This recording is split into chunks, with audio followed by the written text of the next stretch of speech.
সকলকেই ধন্যবাদ আজকে উপস্থিত থাকার জন্য। আপনারা জানেন গতকাল ইলেকশন কমিশনের তরফ থেকে বাংলার ফাইনাল ভোটার লিস্ট, যদিও সুপ্রিম কোর্টের আদেশ রয়েছে পরবর্তীকালে যে কেসগুলো আন্ডার অ্যাডজুডিকেশন রয়েছে সেগুলো সাপ্লিমেন্টারি একটা ভোটার লিস্ট পরবর্তীকালে বার হবে, কিন্তু যে খসড়া তালিকা ড্রাফট ভোটার লিস্ট 16ই ডিসেম্বর 2025 সালে বেরিয়েছিল সেখানে প্রায় 7,06,000 ভোটার ছিল, এবং তার আগে যে ভোটার তালিকা বেরিয়েছিল সেখানে প্রায় 7,66,00,000 ভোটার ছিল। সব মিলিয়ে প্রায় 58 লক্ষ ভোটার বাদ গেছিল। এবং যে ড্রাফট ভোটার লিস্ট বেরিয়েছিল সেখানে 7,08,16,630 জনের নাম ভোটার লিস্টে ছিল। পরবর্তীকালে 16ই ডিসেম্বর থেকে শুরু করে জানুয়ারি ফেব্রুয়ারি প্রায় 2.5 মাস হিয়ারিং, কমপ্লেন এসব হয়েছে, সুপ্রিম কোর্ট অবধি মামলা গড়িয়েছে, এবং সেখানে আমরাও আমাদের সামর্থ্য মতো লড়াই করেছি। গতকাল যে লিস্ট রিলিজ হয়েছে, ইলেকশন কমিশন বা সিইওর অফিস থেকে যে নোটিফিকেশনটা জারি করা হয়েছে সেখানে যে তথ্য দেওয়া হয়েছে যে সব মিলিয়ে টোটাল অ্যাডিশন গত 2.5 মাসে, তার মানে ফর্ম 6 বা ফর্ম 6A, যারা বাইরে থাকে তারা ফর্ম 6A ফিল আপ করবে, আর যারা নতুন ভোটার তারা ফর্ম 6 করবে। সেখানে প্রায় 1,82,036 জন ফর্ম 6 ফিল করেছে, এবং টোটাল ডিলিশনের ক্ষেত্রে যেটাকে আমরা ফর্ম 7 বলি সেখানে 5,46,053 জন রয়েছে। আমি আপনাদের অনুরোধ করব যে ইলেকশন কমিশনের বা সিইও ওয়েস্ট বেঙ্গলের যে টুইটার হ্যান্ডেল রয়েছে সেই টুইটার হ্যান্ডেলে একটা বুলেটিন জারি করা হয়েছিল 19শে জানুয়ারি 2026, এবং 19শে জানুয়ারি শেষ দিন ছিল ফর্ম 7 জমা দেওয়ার ক্ষেত্রে। খুব সম্ভবত 14 বা 15 তারিখ অবধি ছিল, তারপরে ওরা একটা নোটিফিকেশন করে আরও 4 দিন বাড়িয়েছিল। যখন বাঁকুড়ায় বিজেপির একটা গাড়ি ধরা পড়ে ফর্ম 7 বোঝাই অবস্থায়, 7-8 হাজার ফর্ম 7 জমা দেওয়ার একটা চক্রান্ত চলছিল, এটা করতে না পারায় ইলেকশন কমিশন বিজেপিকে সুবিধা করিয়ে দেওয়ার জন্য আরও 4 দিন সময়সীমা বাড়িয়েছিল, এবং 19 জানুয়ারি লাস্ট ডেট ছিল ফর্ম 7 জমা দেওয়ার ক্ষেত্রে। সেই যে বুলেটিনটা বেরিয়েছিল সেই বুলেটিনটা বেরিয়েছিল 7:06, সকালে নয়, অর্থাৎ সারাদিন চলে যাওয়ার পরে, ওয়ার্কিং আওয়ার্সের পরে। 7:06 যে ফর্ম 7-এর সংখ্যা ওখানে ছিল 41,961। আপনারা গেলে আপনারা দেখতে পাবেন এটা এখনও রয়েছে। সিইও ওয়েস্ট বেঙ্গলের টুইটার হ্যান্ডেলে বুলেটিনের ডেট হচ্ছে 19 জানুয়ারি 2026। কালকে যে আপডেটটা ইস্যু করা হয়েছে সেখানে ফর্ম 7-এর ক্ষেত্রে সংখ্যা দেওয়া হয়েছে 5,46,053। তো এই 5 লক্ষ অ্যাডিশন হলো কোত্থেকে? আমাদের প্রথম প্রশ্ন। এগুলো আমরা ধাপে ধাপে সব সুপ্রিম কোর্টে জমা দেবো, কিন্তু আমাদের কর্তব্য এটা মানুষের কাছে আনা, জনসমক্ষে আনা, এবং সংবাদ মাধ্যম সমাজের মানুষের চোখ এবং কান। তাই আপনাদের মাধ্যমে আমরা মানুষকে অবগত করতে চাই যে যে জায়গাগুলোতে অনিশ্চয়তা বা অসামঞ্জস্যতা রয়েছে আমরা সেগুলো আপনাদের কাছে তুলে ধরব। 2 হচ্ছে, প্রথম যখন ড্রাফট লিস্ট বেরিয়েছিল তখন আপনারা জানেন যে লজিক্যাল ডিসক্রিপেন্সি বলে কোনো ক্যাটেগরি ছিল না। এসআইআরের যে নোটিফিকেশন 27শে অক্টোবর ইস্যু করা হয়েছিল, এবং বলা হয়েছিল বাংলায় এসআইআর শুরু হবে, ইনিউমারেশন ফর্ম বিলি করা হবে নভেম্বর মাসের 4 তারিখ থেকে। সেখানে লজিক্যাল ডিসক্রিপেন্সির কোনো মানে নাম পর্যন্ত মেনশন করা ছিল না, কোনো উল্লেখ ছিল না, কোথাও কোনো লজিক্যাল ডিসক্রিপেন্সি বলে কোনো বস্তুই ছিল না। কার্যত ড্রাফট লিস্টে আমরা দেখেছি, তারপরেও আমি সাংবাদিক বৈঠক করে আপনাদের বলেছি যে যে সমস্ত রাজ্যে এসআইআর চলছে সেখানে বাংলায় ডিলিশন সব থেকে কম। এবং যেহেতু বিজেপি নেতারা প্রথম থেকে একটা টার্গেট দিয়ে দিয়েছে, কেউ বলেছে 1 কোটি নাম বাদ যাবে, কেউ বলেছে 1.5 কোটি নাম বাদ যাবে, কেউ বলেছে 1,20,00,000 নাম বাদ যাবে, তাই সেই টার্গেট পূরণের লক্ষ্যে জোর জবরদস্তি, এবং অন্যান্য কোনো রাজ্যে এটা হয়নি, একমাত্র বাংলার ক্ষেত্রে এরা লজিক্যাল ডিসক্রিপেন্সি বলে একটা বস্তু রাতারাতি তৈরি করলো, তৈরি করে 1,20,00,000 মানুষকে লজিক্যাল ডিসক্রিপেন্সির নামে ঢুকিয়ে দিল। এবং লজিক্যাল ডিসক্রিপেন্সির সাথে আর একটা ক্যাটেগরি ছিল আনম্যাপড। আনম্যাপডে ছিল 32 লাখ। তো লজিক্যাল ডিসক্রিপেন্সি বলে যখন কিছু ছিলই না, আমরা পরবর্তীকালে ইলেকশন কমিশনের কাছে গিয়ে বললাম আপনি লিস্ট জনসমক্ষে আনুন, তারা আনতে রাজি হলো না। পরবর্তীকালে সুপ্রিম কোর্টের হস্তক্ষেপে সেই লিস্ট জারি করতে তারা বাধ্য হয়েছে, কার্যত 4-5 দিন লেটে করেছে, কিন্তু তাও সুপ্রিম কোর্টের হস্তক্ষেপের কারণে দেশের সর্বোচ্চ আদালতের আদেশ ছিল বলে তারা করেছে। 32 লক্ষ আনম্যাপ কেস বেড়ে গিয়ে রাতারাতি এখন আন্ডার অ্যাডজুডিকেশন হয়ে গেছে 60 লক্ষ কেস। যে সমস্ত কেস, আমি জানি না যারা এখানে সাংবাদিকরা উপস্থিত রয়েছেন আপনারা ভিতরে ঢুকে সাবজেক্ট বুঝে নির্বাচন কমিশন বা সিইওর অফিসে প্রশ্ন এখনো কেন করেননি। সুপ্রিম কোর্টে স্পষ্টত বলা হয়েছিল যে অমীমাংসিত যে কেসগুলো রয়েছে সেইগুলো জুডিশিয়াল অফিসারদের কাছে যাবে। 21 তারিখ রাত্রে ইআরওদের পোর্টাল বন্ধ করে দেওয়া হয়, ফ্রিজ করে দেওয়া হয় 21শে ফেব্রুয়ারি। এবং 21 তারিখের রাত্রের পর থেকে যে কেসগুলো 21 তারিখ অবধি হয়ে গেছে সেগুলো নিয়ে আর প্রশ্ন থাকবে না। 21 তারিখের পর থেকে যে কেসগুলো অমীমাংসিত রয়েছে সেই কেসগুলো জুডিশিয়াল অফিসারদের কাছে পাঠানো হবে, তারাই ফাইনাল অথরিটি। স্পষ্ট নির্দেশ ছিল। আপনারা যদি ঠিকমতো খোঁজ নেন, যারা এসআইআর এ যুক্ত, সিইও অফিসে যারা রয়েছে বা ইআরও যারা রয়েছে বা ডিইও হিসেবে যারা কাজ করছে বা এই ইআরও হিসেবে প্রত্যেকটা বিধানসভায় 20 জন 25 জন ইআরও রয়েছে, এমনকি বিএলও যারা রয়েছে, প্রায় 1 লক্ষ লোক তো এসআইআর এ কাজ করছে নির্বাচন কমিশনের অধীনে সুপ্রিম কোর্টের অর্ডারে। 14 লক্ষ কেস ছিল অমীমাংসিত। আমি আবার বলছি সংখ্যাটা 14 লক্ষ। এমন 14 লক্ষ কেস ছিল অমীমাংসিত, বাকিগুলো সব তার নিষ্পত্তি হয়ে গেছিল।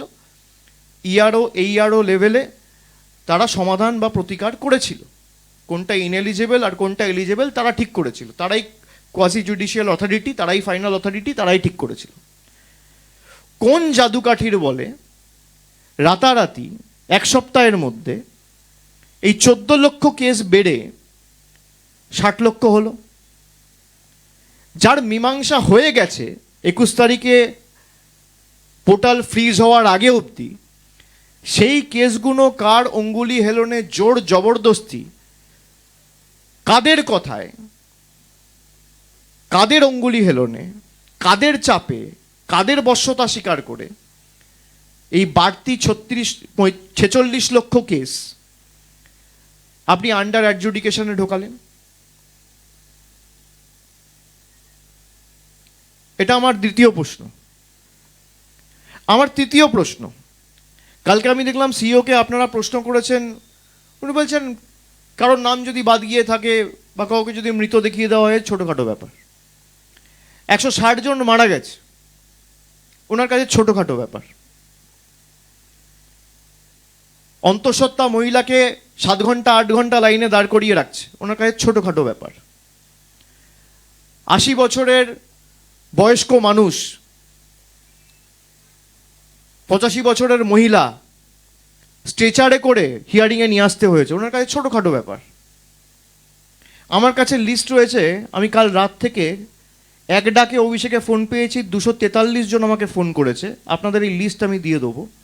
এই 243 জন বেঁচে রয়েছে, সবাইকে মৃত দেখিয়ে দেওয়া হয়েছে। এখনো পর্যন্ত আমি যে খবর পেয়েছি সংখ্যাটা তো বাড়বে, কমবে না। এখনো তো 24 ঘন্টা হয়নি, কাল সারাদিন ওয়েবসাইট জ্যাম ছিল। এখনো পর্যন্ত 243 জন এমন হয়েছে, এমন রয়েছে বাংলা এবং বিভিন্ন জেলা জুড়ে। কারোর দক্ষিণ 24 পরগনায় বাড়ি, কারোর উত্তর 24 পরগনায় বাড়ি, কারোর নদিয়ায় বাড়ি, কারোর বর্ধমানে বাড়ি, কারোর কুচবিহারে বাড়ি।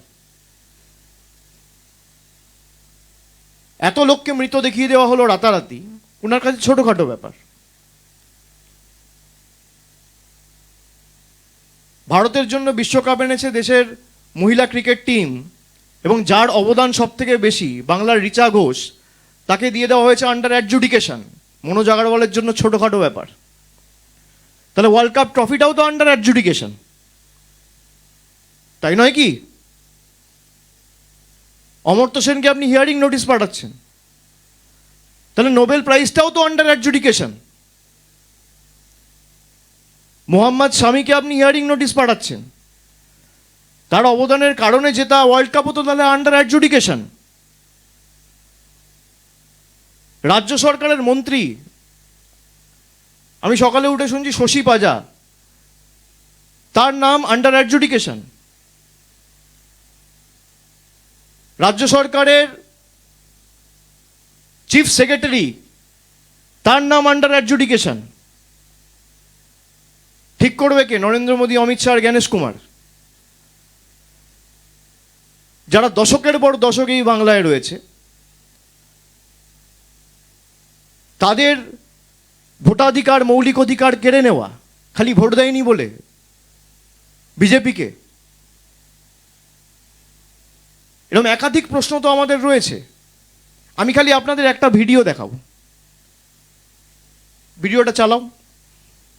हम पहले डिटेक्ट करेंगे, डिलीट करेंगे और फिर रिपोर्ट करेंगे। यारे यदि 50 लाख बात जाए এখানে 1,25,00,000 बात जाবে। ममता बनर्जी 1 करोड़ घुस बैठिए के नाम बंगाल की वोटर लिस्ट में है। उन्होंने धोकर इन सब इन्फिल्ट्रेटर्स को भारत का नागरिक बना दिया। এসআইআরে কমপক্ষে 1,20,00,000 মানুষ বাদ যাবে। 1 লক্ষ কেন 2 লক্ষ বাদ যেতে পারে? মারু পড়া। हम पहले আমি অনুরোধ করব সংখ্যাটা মন দিয়ে শুনুন। करेंगे और फिर रिपोर्ट करेंगे। यारे यदि 50 लाख बात जाए এখানে 1,25,00,000 बात যাবে। ममता बनर्जी 1 करोड़ घुस बैठिए के नाम बंगाल की वोटर लिस्ट में है। उन्होंने धोकर इन सब इन्फिल्ट्रेटर्स को भारत का नागरिक बना दिया। এসআইআরে কমপক্ষে 1,20,00,000 মানুষ বাদ যাবে। 1 লক্ষ কেন 2 লক্ষ বাদ যেতে পারে? মারু পড়া। আপনারা দেখলেন এই ভিডিও, এগুলো আমার কথা না, তৃণমূলের কোনো নেতার কথা নয়। রাজ্যের বিরোধী দলনেতা শুভেন্দু অধিকারী, তিনি এসআইআর হওয়ার আগে, সংখ্যাটা এই কারণে আপনাদের সবাইকে বললাম মনোযোগ দিয়ে শুনুন, তিনি বলছেন 1,25,00,000 নাম বাদ যাবে। শান্তনু ঠাকুর বলছেন 1,20,00,000 নাম বাদ যাবে। এবার আপনাদের দেখাই, অমিত শাহ বলে না ক্রোনোলজি সমঝো, আপনারা ক্রোনোলজি বুঝুন। 58 লক্ষ নাম প্রথমে বাদ দেওয়া হলো। কালকে দেখানো হয়েছে যে ফর্ম 7-এর মাধ্যমে 5,48,000, মানে 5.5 লক্ষ। তাহলে 58 লক্ষ আর প্রায় 6 লক্ষ যদি আমি ধরি, তাহলে কত হলো? 64 লক্ষ। 6,06,675 আন্ডার অ্যাডজুডিকেশন। 60,06,675 under adjudication. তার মানে 64 আর 60 কত হলো? 1,24,00,000। শুভেন্দু অধিকারী বলেছে 1,25,00,000। শান্তনু ঠাকুর বলেছে 1,20,00,000। এটা আমার কথা নয়, টার্গেট অনেক আগে সেট করে দেওয়া হয়েছে। এই অপদার্থগুলো তো বিজেপি নেতাদের 200 টার্গেট পার করতে পারে না। তাই গরিব মানুষকে অস্বস্তিতে ফেলা, তাদের টর্চার করা, তাদের হয়রানির শিকার হওয়া, তাদেরকে লাইনে দাঁড়িয়ে ব্যতিব্যস্ত করা, তাদের মৌলিক অধিকার কেড়ে নেওয়া, ভোটাধিকার কেড়ে নেওয়া, টার্গেট অনেক আগে সেট হয়ে গেছিল।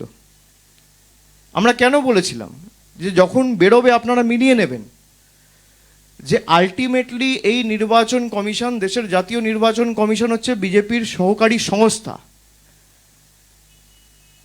বিজেপির অঙ্গুলি হেলনে জ্ঞানেশ কুমার চলছে।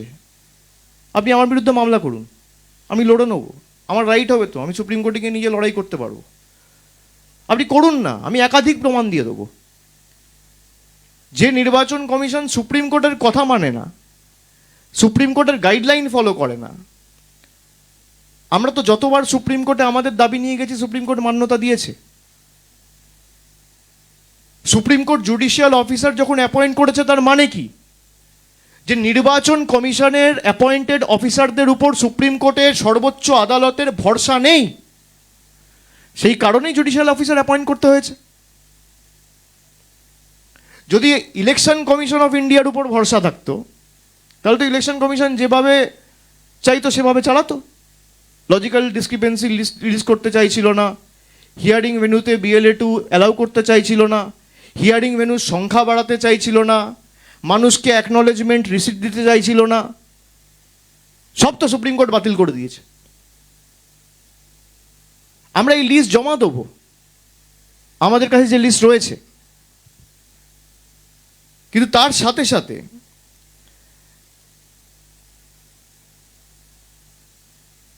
আমি যেমন আপনাদের বললাম রিচা ঘোষের কথা, শশী পাঁজার কথা, এরকম একাধিক, যেমন আমাদের রাজ্যসভার আরেকজন প্রতিমন্ত্রী রয়েছে গোলাম রাব্বানি, তার নাম আন্ডার অ্যাডজুডিকেশন দেওয়া হয়েছে। এছাড়া আমডাঙ্গার 3বারের বিধায়ক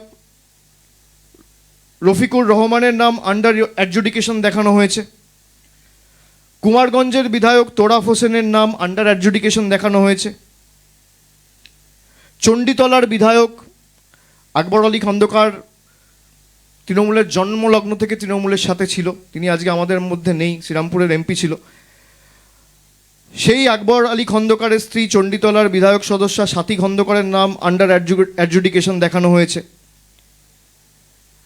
বীরভূমের জেলা পরিষদের সভাধিপতি কাজল শেখের নাম আন্ডার অ্যাডজুডিকেশন দেখানো হয়েছে।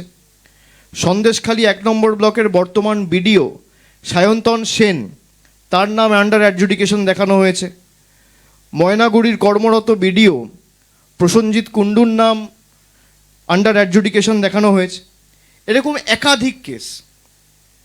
এবং আমি আপনাদের প্রথমেই যেটা বললাম যে 19শে জানুয়ারির যে নোটিফিকেশনটা বা বুলেটিনটা, এটার সাথে যদি আপনারা কালকের প্রেস রিলিজটা ম্যাচ করে দেখেন, যেখানে দিনের শেষে ওরা বলেছিল 41,000 ফর্ম 7 পড়েছে, আর কালকে ওরা প্রেস রিলিজ করে নোটিফিকেশন ইস্যু করে বলছে যে ফর্ম 7-এর সংখ্যা 5,48,000। এটা আমি না, ওরা যে রিলিজ করেছে তার মধ্যে ব্র্যাকেটে ফর্ম 7 বলে লেখা রয়েছে, আপনারা নিশ্চয়ই সেটা দেখেছেন। ফর্ম 6-এ যদি আসি, মানে নতুন ভোটার, সেখানে আপনারা দেখবেন যে 19 তারিখের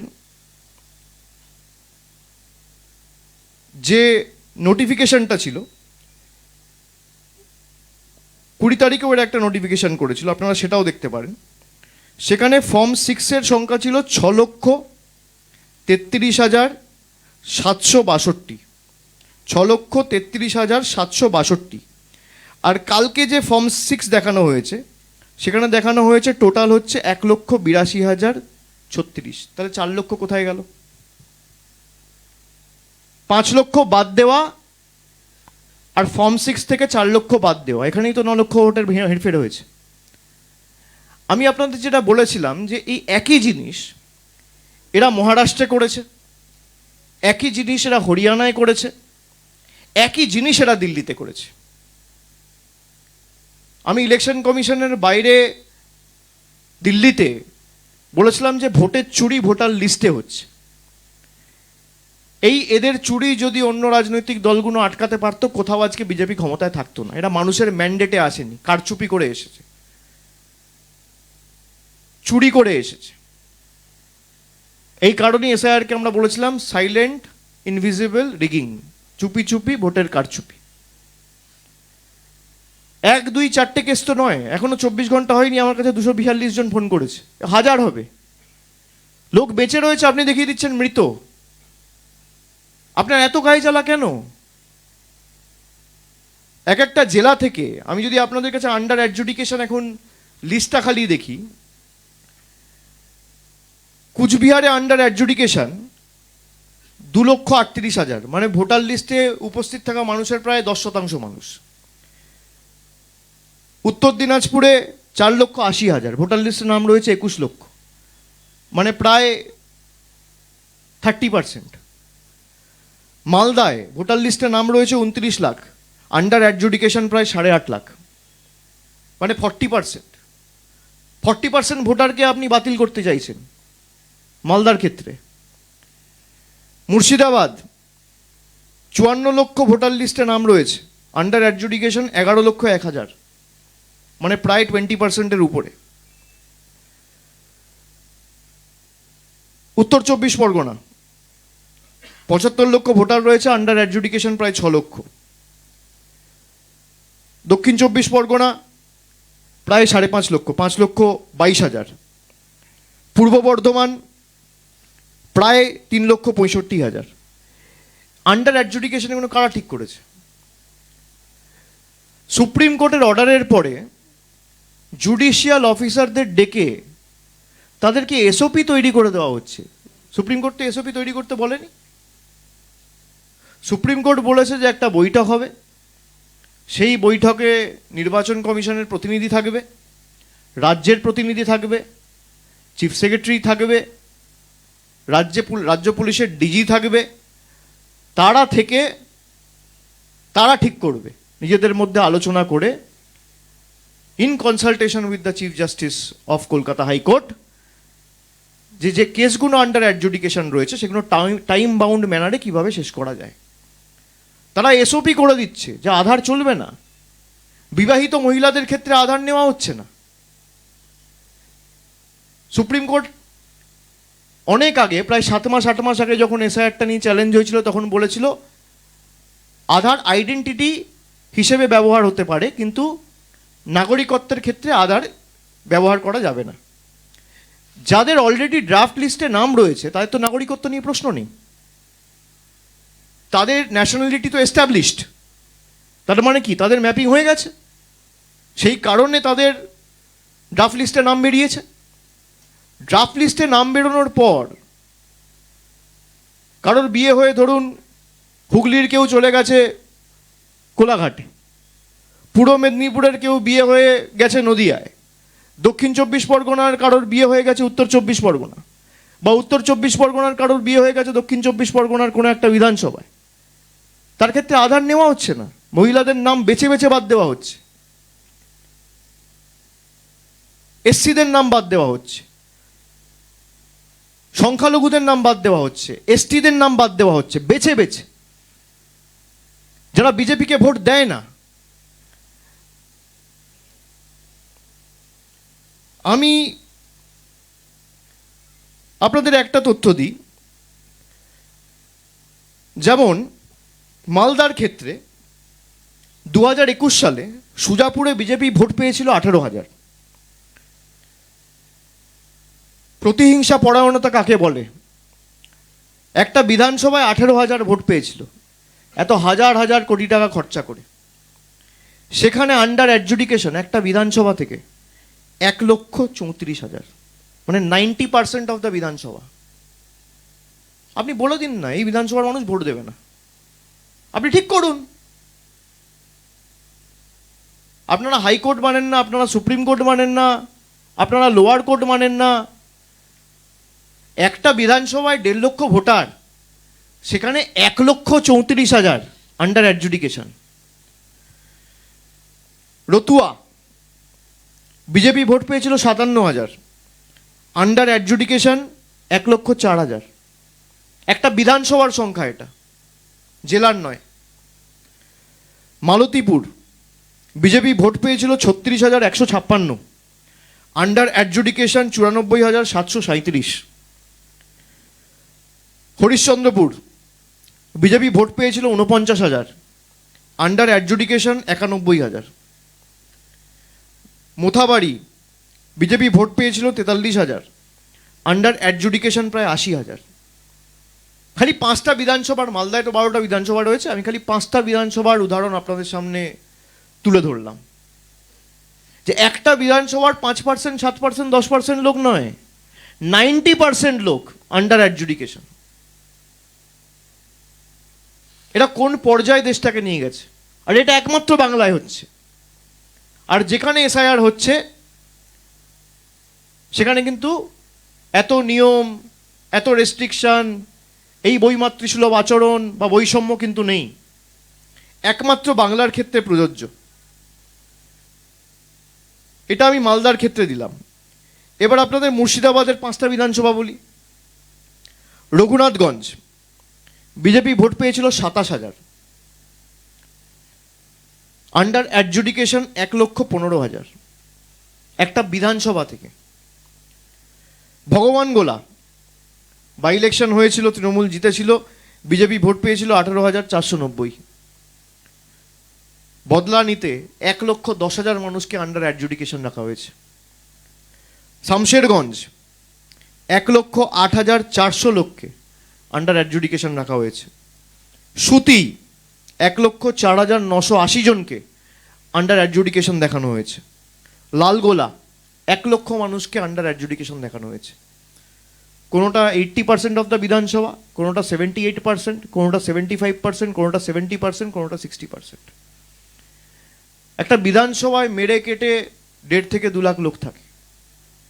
80% পোল হলে 1,60,000 লোক ভোট দেয়। 2 লাখ লোক যদি থাকে সেই বিধানসভায়, তার মধ্যে 1.5 লাখ লোককে রাখা হচ্ছে আন্ডার অ্যাডজুডিকেশন। নির্বাচন কমিশন তো বললো না কজন রোহিঙ্গা ধরা পড়েছে, কজন বাংলাদেশি ধরা পড়েছে, সব বড় বড় ভাষণবাজি করছিল। আজকে তো এদের উচিত প্রকাশ্যে নিঃশর্তে সামনে জনসমক্ষে এসে কান ধরে উঠবস করে বাংলার মানুষের কাছে ক্ষমা চাওয়া। আমাদের বাংলাদেশি বাংলাদেশি বলে তো দাগিয়ে দিয়েছিল। যেখানেই বাঙালিরা যাচ্ছিল অত্যাচার করছিল, বাংলায় কথা বললে বলা হচ্ছিল বাংলাদেশি। এদের নেতারা বলেছে বাংলা বলে কোনো ভাষা নেই, বাংলার অস্তিত্ব কার্যত অস্বীকার করেছে। এতটাই রাগ এদের বাংলার উপর। আর সিপিএম যখন বলে যে তারা নাকি বিজেপির বিরুদ্ধে লড়াই করছে, তৃণমূল লড়ছে না, আপনি দেখুন না একই সাথে তো দুটো নির্বাচন, কেরালার নির্বাচন, বাংলার নির্বাচন একই মাসে হবে, একই বছরে হবে, একই সময়ে হবে। তা যারা অভিযোগ করছে তাদের ভূমিকা কি ছিল গ্রাউন্ডে, কোর্টে? বিজেপি কেরালার নাম ক্লিয়ার করে দিল, কেরালাম, আমার তাতে আপত্তি নেই, হোক। কিন্তু 2018 সালে আমরা মন্ত্রিসভায় ক্লিয়ার করে কেন্দ্রের কাছে সেই প্রস্তাব পাঠিয়েছি, আজকে 8 বছর অতিক্রান্ত, বাংলার নাম তো ক্লিয়ার করলো না। বাংলার প্রতি এত রাগ, বাঙালির প্রতি এত রাগ, এই বৈষম্য কেন? আমরা বলেছিলাম আমরা প্রতিবাদ করতে জানি, আমরা লড়াই করতে জানি। কেস যেহেতু সাবজুডিস এবং সর্বোচ্চ আদালতে বিচারাধীন, আমরা বিচার ব্যবস্থাকে সম্মান করি। আমাদের আস্থা ভরসা সুপ্রিম কোর্টের উপর রয়েছে। যদিও বিজেপি বিচার ব্যবস্থাকেও কিভাবে ইনফ্লুয়েন্স করতে চায়, এবং আমার প্রকাশ্যে বলতে কোনো আপত্তি নেই, আমরা বিগত দিনেও দেখেছি। ফোন করে করে থ্রেট করা,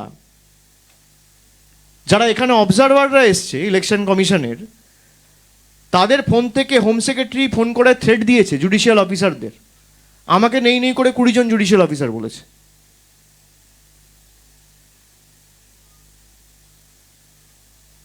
কে এখতিয়ার দিয়েছে? খুব গায়ে লেগেছে। 2024-এ হেরেছেন, 2023-এর পঞ্চায়েতে হেরেছেন, 22-এর পুরসভায় হেরেছেন, 24 থেকে 25 অব্দি যে 12টা উপনির্বাচন হয়েছে সবকটায় হেরেছেন, 21-এ হেরেছেন। 26-এ আপনাদের আসন সংখ্যা 50-এর নিচে যাবে। আমি 1 বছর আগে যা বলেছিলাম আজও তাই বলছি। এসআইআর করুন আর এফআইআর করুন। দম থাকলে মানুষের ময়দানে বিচার হবে, জনগণের আদালতে বিচার হবে। আসুন, কোর্টেও আপনাদের ষড়যন্ত্র ধোপে টেকেনি, আর মানুষের ময়দানেও জনগণের ময়দানেও টিকবে না।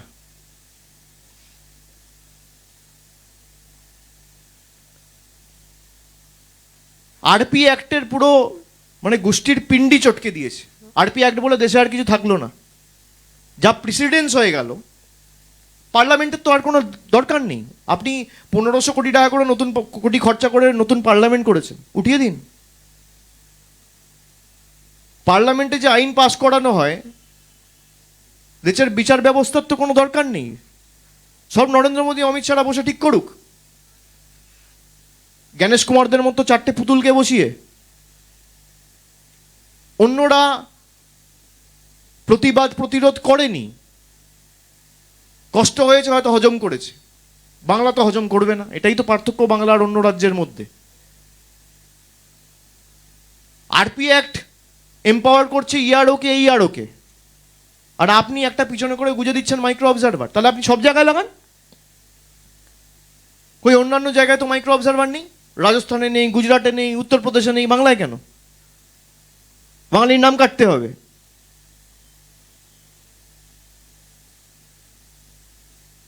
এদের যা পরিণতি 21-এ হয়েছিল, তার থেকে আরো করুণ পরিণতি 26-এর বিধানসভা ভোটে হবে। আর আমরা তো বারে বারে বলে এসেছি যে আপনি সময় নিয়ে করুন না। এই 2 মাসের প্রক্রিয়া তো টানতে টানতে 4 মাস লাগলো, তাও এখনো লিস্ট বেরোয়নি। আপনি 2 বছর ধরে এসআইআর করতেন, কেউ তো বারণ করেনি। আপনি যাদেরকে আন্ডার অ্যাডজুডিকেশন রেখেছেন, এদের ভোট তো আপনিও পেয়েছেন। তাদের নাম যদি ডিলিট হয়, তাদের নাগরিকত্ব যদি অবৈধ হয়, আপনার প্রধানমন্ত্রী পদও তো অবৈধ, দেশের কেন্দ্রের সরকার তো অবৈধ। আমাদের তো নির্বাচন এমনি 26 সালে হবে। আপনি যে 3 বছর থাকবেন, তাহলে আপনি অবৈধ, আপনার এক্সপায়ারি ডেট তো হয়ে গেছে, আপনি তো ছাড়ছেন না। মানুষ অবৈধ, আপনি বৈধ, বাহ। বাংলায় 60 কোটি লোক যদি আন্ডার অ্যাডজুডিকেশন থাকে, আপনার প্রধানমন্ত্রিত্ব পদও আন্ডার অ্যাডজুডিকেশন থাকা উচিত।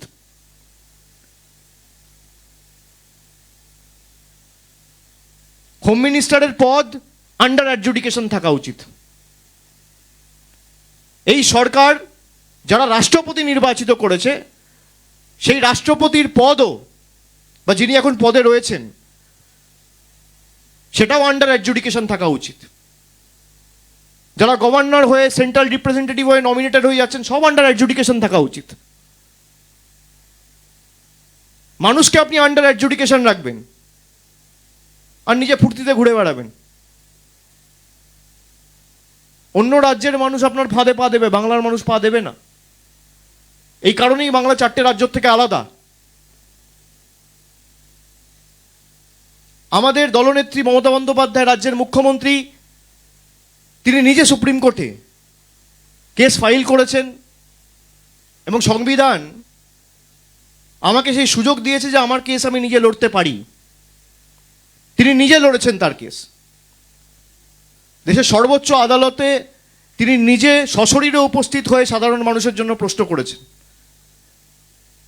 গত ফেব্রুয়ারি মাসে সে চিত্র আপনারা সবাই দেখেছেন। অন্যান্য যে বিরোধী দলের নেতা নেত্রীরা আছে, না আছে রাস্তায়, না আছে কোর্টে, না আছে পার্লামেন্টে, কোথাও নেই। খালি টিভি চ্যানেল আর সোশ্যাল মিডিয়ায় যত বিপ্লব। মমতা বন্দ্যোপাধ্যায়ের দাবি, তৃণমূলের দাবিকে তো সুপ্রিম কোর্ট মান্যতা দিয়েছে। আমরা হিয়ারিং ভেন্যুর সংখ্যা বাড়াতে বলেছিলাম, ডিসেন্ট্রালাইজ করতে বলেছিলাম, করেছে। লজিক্যাল ডিসক্রিপেন্সি লিস্ট করতে বলেছিলাম, পাবলিশ করতে বলেছিলাম, করেছে। সুপ্রিম কোর্ট বলেছে যে কোথাও একটা নির্বাচিত সরকার এবং দেশের নির্বাচন কমিশন, একটা কনস্টিটিউশনাল বডি, দুজনের মধ্যে একটা অবিশ্বাসের পরিবেশ তৈরি হয়েছে, সেখানে জুডিশিয়াল অফিসারদের অ্যাপয়েন্ট করা হবে এবং তারাই ঠিক করবে। যে হারে জুডিশিয়াল অফিসাররাও তো মানুষ, ওদের কাছে তো কোনো জাদুকাঠি নেই বা সফটওয়্যার নেই। ষাট লক্ষ কেস যদি আন্ডার অ্যাডজুডিকেশন থাকে, সব মিলিয়ে খুব বেশি হলে 500 জুডিশিয়াল অফিসার কাজ করছে। একদিনে 20 থেকে 30টা করে কেস যদি করা হয়, তাহলে 500 জুডিশিয়াল অফিসার খুব বেশি হলে দিনে 10 থেকে 15,000 কেস করবে। আমি 20,000 ধরে নিলাম। তাহলে 60 লক্ষ কেস ক্লিয়ার করতে কতদিন লাগবে? নেই করে 4 মাস।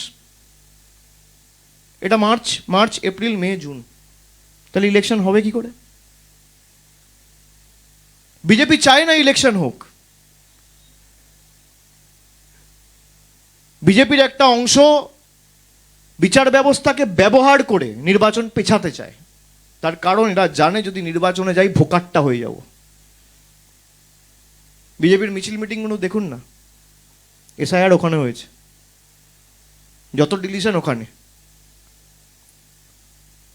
যাও 2-4 জন ছিল, কেউ নেই।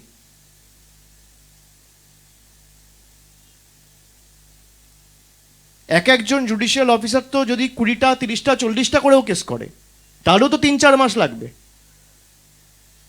আর নির্বাচন প্রক্রিয়া যদি আপনাকে 5 তারিখের মধ্যে মে মাসের কমপ্লিট করতে হয়, তাহলে আপনাকে খুব বেশি হলে 20 তারিখের মধ্যে নির্বাচন ঘোষণা করতে হবে।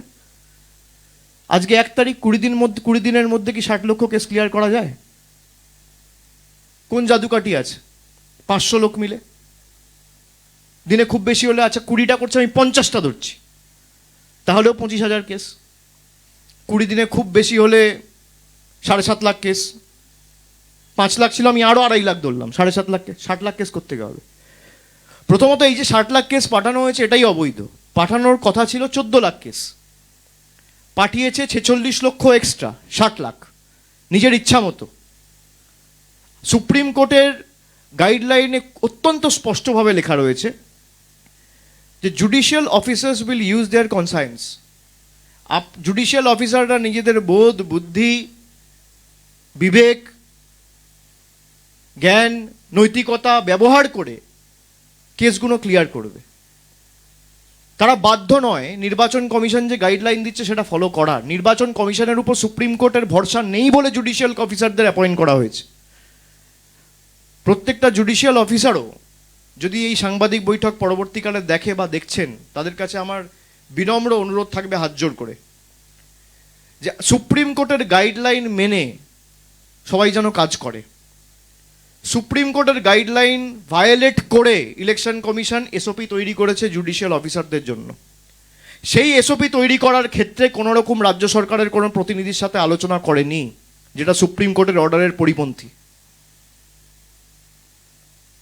যেটা টোটালি কন্ট্রাডিক্টরি।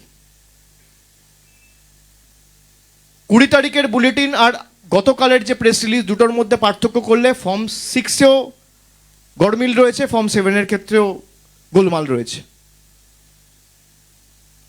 এইভাবে বিজেপি ভোট চুরি করে বাংলায় জিততে চায়। চুরি তো আমরা আটকেছি, হাতে নাতে ধরেছি, কিন্তু এই যে বেঞ্চমার্ক সেট করে দেওয়া হয়েছিল 1,25,000, আর বিজেপির জ্ঞানেশ কুমার, অমিত শাহর অঙ্গুলি হেলনে দেশের নির্বাচন কমিশন কার্যত এত বড় একটা সংস্থাকে ধ্বংস করে দিয়েছে। বিজেপির ছোট বড় মাঝারি নেতা বলেছে বলে তাকে টার্গেট ফুলফিল করতে হবে বলে টার্গেট সেট করে দেওয়া হয়েছিল। সেই টার্গেট মিট করার জন্য 1,24,00,000 কেসকে যে করে হোক বাংলা থেকে ডিলিট করতে হবে। তার মধ্যে 64 লাখ করে দিয়েছে, আর 60 লাখ আন্ডার অ্যাডজুডিকেশন রয়েছে। আমাদের কাছে কিছু বেসিক তথ্য আছে, আমরা আজকে সামনে আনবো না, দরকার হলে সুপ্রিম কোর্টে জমা দেব। যেখানে আমরা যখন মিটিং করতে গেছিলাম জ্ঞানেশ কুমারের সাথে, তিনি স্পষ্টত বলেছিল, এবং আমাদের কাছে তার প্রুফ রয়েছে, যে যদি একবার কারো নাম ড্রাফট লিস্টে উঠে যায় তার নাম আর কোনোভাবে ডিলিট করা যাবে না, তার কারণ তার ম্যাপিং হয়ে গেছে, তার নাগরিকত্ব নেওয়ার প্রশ্ন নেই। এবার হতে পারে কারোর একটা ডকুমেন্টেশনের সমস্যা রয়েছে, যেমন লজিক্যাল ডিসক্রিপেন্সির ক্ষেত্রে নামের পদবীর ক্ষেত্রে অনেককে ডাকা হয়েছে, সেগুলো কাগজপত্র সাপেক্ষ জমা করে দেবেন, সেগুলো মিটে যাবে। সে একটা প্যান কার্ড দেখিয়ে দেবে, বা কারোর কাছে পাসপোর্ট থাকলে পাসপোর্ট দেখিয়ে দেবে, বা অ্যাডমিট কার্ড থাকলে অ্যাডমিট কার্ড দেখিয়ে দেবে, জমি জায়গার কাগজ থাকলে সেটা দেখিয়ে দেবে, মিটে যাবে। নাম থাকার পরেও, ম্যাপিং হয়ে যাওয়ার পরেও যদি আপনি ডিলিট করেন, আপনি মিটিংয়ে যেগুলো বলেছিলেন জ্ঞানেশবাবু, সব কিন্তু তৃণমূলের হাতে রয়েছে। প্রকাশ্যেও আনবো, সুপ্রিম কোর্টেও জমা দেবো, ওয়ার্ন করে দিয়ে গেলাম আজকে। পালানোর পথ খুঁজে পাবেন না। যারা ভাবছেন অতি চালাকের গলায় দড়ি, বেশি চালাকি করতে যাবেন না। আমাদের দুর্বল ভাবার কোনো কারণ নেই, আমাদের সৌজন্য তো আমাদের দুর্বলতা নয়। আপনি যে ভাষায় বোঝেন আমরা সে ভাষায় জবাব দিতে জানি। আপনাকে চ্যালেঞ্জ করলাম, আপনি আমার বিরুদ্ধে মামলা করুন যাতে আমি লড়ার সুযোগ পাই। আপনাকে যদি এক্সপোজ না করতে পারি আমি রাজনীতি করব না, আপনি করুন। বিধানসভা ধরে ধরে কি এদের ঔদ্ধত্য অহংকার, 162 জন মারা গেছে বলে ছোট ব্যাপার। মানুষের জীবনের কোনো দাম নেই, লাইনে দাঁড়িয়ে আছে কোনো দাম নেই। আগামী দিন মানুষ বিচার করবে। যাদেরকে আপনি আন্ডার অ্যাডজুডিকেশন রেখেছেন, 6 মাসের মধ্যে এরাই কেন্দ্র সরকারকে আন্ডার অ্যাডজুডিকেশন রাখবে। বাংলার ক্ষমতা কি বাংলা দেখাবে। ব্যাটেল অফ স্ট্যালিনগ্রাড মনে আছে? তার পুনরাবৃত্তি হবে। যারা বাংলাকে দুর্বল ভাবছেন, যে একতরফা নাম কেটে দেবো, প্রতিবাদ করার কেউ থাকবে না, আমরা আমাদের কর্মীদের ইতিমধ্যে নির্দেশ দিয়েছি, যেখানে যেখানে এরকম কেস রয়েছে ইমিডিয়েটলি ডিইও যেহেতু হায়ার অথরিটি, তার কাছে অ্যাপিল করবে, দরকার হলে ফর্ম 6 ফিল আপ করবে। ইমিডিয়েটলি তাদের নাম তোলার ব্যবস্থা করতে হবে। আর সাধারণ মানুষের প্রতিও আমার আবেদন থাকবে যে ভয় কেউ পাবেন না। এই 162টা প্রাণ আমরা হারিয়েছি, আমাদের সহ নাগরিক দেশের, সহ রাজ্যবাসী ভয়ে ভীতিতে তারা আত্মঘাতী হয়েছে। তৃণমূলের কোনো নেতা বলেনি যে 1 কোটি নাম বাদ যাবে, বিজেপির নেতারা বলেছে। এই ভয়ের আতঙ্কের পরিবেশ যদি কেউ ছড়িয়ে থাকে, তার জন্য একমাত্র দায় হচ্ছে বিজেপি আর ইলেকশন কমিশন। তার জবাব কিন্তু সুদে আসলে মানুষ নেবে। এরপর আপনাদের যদি কোনো প্রশ্ন থাকে কারণ, আপনারা করতে পারেন।